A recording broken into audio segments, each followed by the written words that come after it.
উপজেলা ইউনিয়ন থেকে শুরু করে আশেপাশে বিভিন্ন জেলার সকল নেতৃবৃন্দ কর্মী ভাইরা যারা এখানে উপস্থিত রয়েছেন, আমাদের মুক্তিযোদ্ধারা এবং সমাজের মুরব্বীগণ, মুসল্লিগণ, আসসালামু আলাইকুম। সবাইকে আমার আন্তরিক শুভেচ্ছা জানাচ্ছি। আমি যদিও আনন্দিত আজকে আপনাদের মাঝে আমি আসতে পেরেছি। আমাদের নেতৃবৃন্দ কর্মী ভাইরা সবসময় যোগাযোগ রয়েছে, আপনারা দলের সবাই যোগদান করেছেন, সবাইকে সবার সাফল্য করেছেন। আমি আপনাদের প্রতি আমার কৃতজ্ঞতা জানাচ্ছি।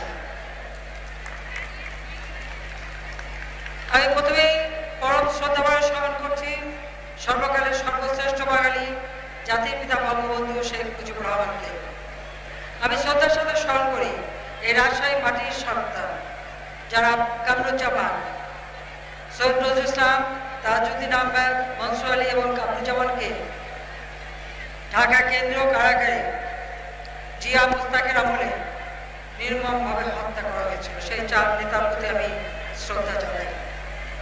শ্রদ্ধা জানাই আমার 30 লক্ষ শহীদের প্রতি, 2 লক্ষ মহামূলের প্রতি। উপস্থিত ভাই বোনেরা, আমি বাবা মা সব হারিয়েছি 1975 সালে 15 আগস্ট।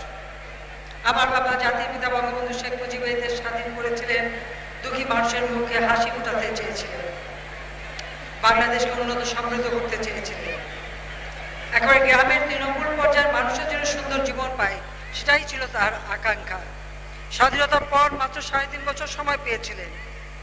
এই সময়েই তিনি দেশকে গড়ে তুলেছিলেন, একদিকে যুদ্ধবিধ্বস্ত দেশ গড়ে তোলা, অপরদিকে একটি স্বাধীন রাষ্ট্র, প্রতিটি শহীদ পরিবারকে আর্থিক সাহায্য, আহত মুক্তিযোদ্ধাদের চিকিৎসার ব্যবস্থা, প্রতিটি বন্ধ কলকারখানা চালু, কৃষি যুদ্ধকালীন সময় কোনো কৃষি হয়নি, সেই কৃষি আবার নতুন করে দিয়ে মানুষকে খাদ্য নিরাপত্তা দান, সমস্ত কাজগুলি 3.5 বছরের মধ্যে করে বাংলাদেশকে স্বল্পোন্নত দেশে উন্নীত করেছিলেন।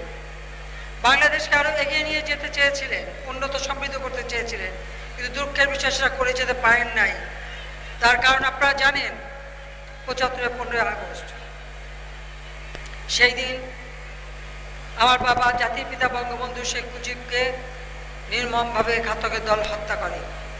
একই সাথে হত্যা করে আমার মা বেগম ফজিলাতুন্নেসা মুজিব, আমার ছোট 3 ভাই, ক্যাপ্টেন শেখ কামাল মুক্তিযোদ্ধা লেফটেন্যান্ট শেখ জামাল, আমার ছোট্ট 10 বছরের ভাই রাসেলকে, কামাল জামালের নবপরিণীত বধূ সুলতান ও রোজিকে, এবং আমার একমাত্র চাচা শেখ আবু নাসের সহ আমাদের পরিবারের অনেক সদস্যকে হত্যা করে।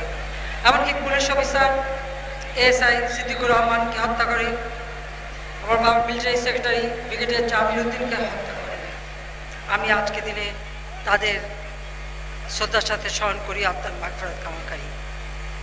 আমি আমার ছোট বোন বিদেশে ছিলাম, আমরা দেশে আসতে পারিনি, রিফিউজি হিসেবেই বিদেশে থাকতে হয়েছিল 6টি বছর। আমি কৃতজ্ঞতা জানাই বাংলাদেশ আওয়ামী লীগের প্রতি, আমাকে আমার অবর্তমানে সভাপতি নির্বাচিত করে।